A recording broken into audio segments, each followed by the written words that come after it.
Krishna. Therefore, who doeth work rightful to do, not seeking gain from work, that man, O prince, is sannyasi and yogi both in one, and he is neither who lights not the flame of sacrifice, nor setteth hand to task. Regard as true renouncer him that makes worship by work, for who renounceth not works not as yogin. So is that well said, by works the votary doth rise to faith, and saintship is the ceasing from all works, because the perfect yogin acts but acts unmoved by passions and unbound by deeds, setting result aside. Let each man raise the self by soul, not trample down his self, since soul that is self's friend may grow self's foe. Soul is self's friend when self doth rule o'er self, but self turns enemy if soul's own self hates self as not itself. FN number 10.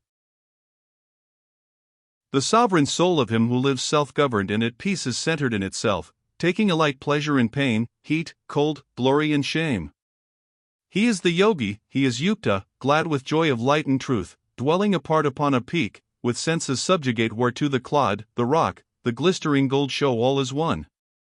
By this sign is he known, being of equal grace to comrades, friends, chance-comers, strangers, lovers, enemies, aliens and kinsmen, loving all alike, evil or good. Sequestered should he sit, steadfastly meditating, solitary, his thoughts controlled, his passions laid away, quit of belongings. In a fair, still spot having his fixed abode, not too much raised, nor yet too low, let him abide, his goods a cloth, a deerskin, and the kusa grass. There, setting heart his mind upon the one, restraining heart and senses, silent, calm, let him accomplish yoga, and achieve pureness of soul, holding immovable body and neck and head, his gaze absorbed upon his nose end, FN number 11, wrapped from all around, tranquil in spirit, free of fear, intent upon his brahmacharya vow, devout, musing on me, lost in the thought of me.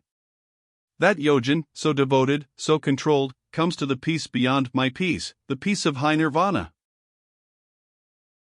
But for earthly needs religion is not his who too much fasts or too much feasts, nor his who sleeps away an idle mind, nor his who wears to waste his strength in vigils.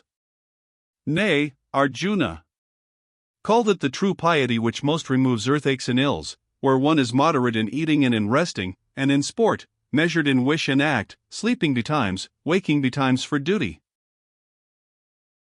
When the man, so living, centers on his soul the thought straightly restrained untouched internally by stress of sense, then is he yukta.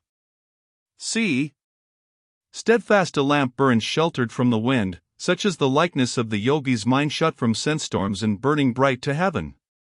When mind broods placid, soothed with holy wont, when self contemplates self, and in itself hath comfort, when it knows the nameless joy beyond all scope of sense, revealed to soul only to soul. And, knowing, wavers not, true to the farther truth, when, holding this, it deems no other treasure comparable, but, harbored there, cannot be stirred or shook by any gravest grief, call that state peace, that happy severance yoga, call that man the perfect yogin. Steadfastly the will must toil thereto, till efforts end in ease, and thought is passed from thinking.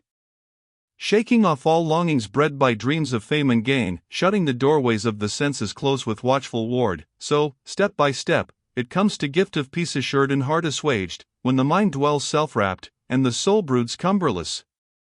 But, as often as the heart breaks wild and wavering from control, so oft let him recurb it, let him rein it back to the soul's governance, for perfect bliss grows only in the bosom tranquilized, the spirit passionless, purged from offense, vowed to the infinite. He who thus vows his soul to the Supreme Soul, quitting sin, passes unhindered to the endless bliss of unity with Brahma. He so vowed, so blended, sees the life-soul resident in all things living, and all living things in that life-soul contained.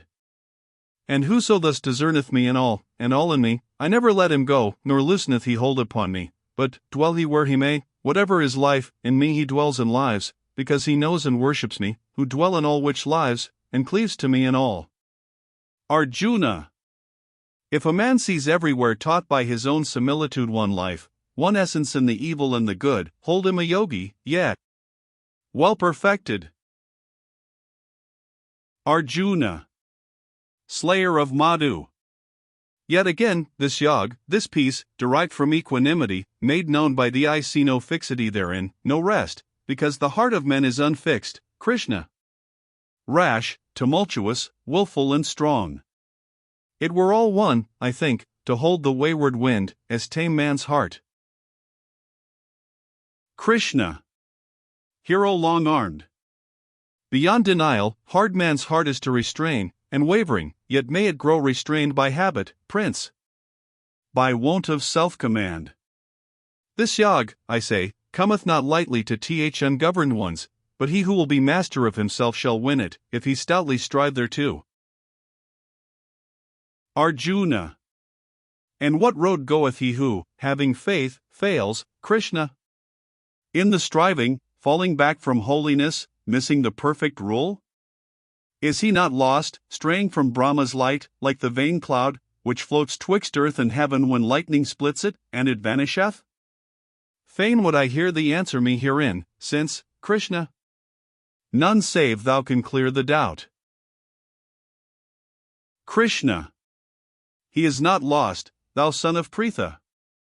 No.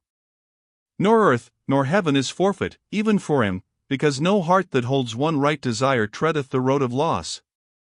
He who should fail, desiring righteousness, cometh at death unto the region of the just, dwells there measureless years, and being born anew, beginneth life again in some fair home amid the mild and happy.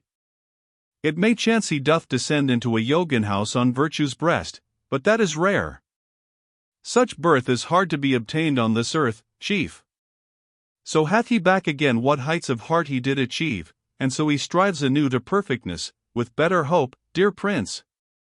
For by the old desire he is drawn on unwittingly, and only to desire the purity of yog is to pass beyond the sabdabrahm, the spoken Ved. But, being yogi, striding strong and long, purged from transgressions, perfected by births following on births, he plants his feet at last upon the farther path. Such as one ranks above ascetics, higher than the wise, beyond achievers of vast deeds. Be thou yogi Arjuna. And of such belief, truest and best is he who worships me with inmost soul, stayed on my mystery. Here in Death Chapter 6 of the Bhagavad Gita, entitled Atmasanyamag, or the Book of Religion by Self-Restraint.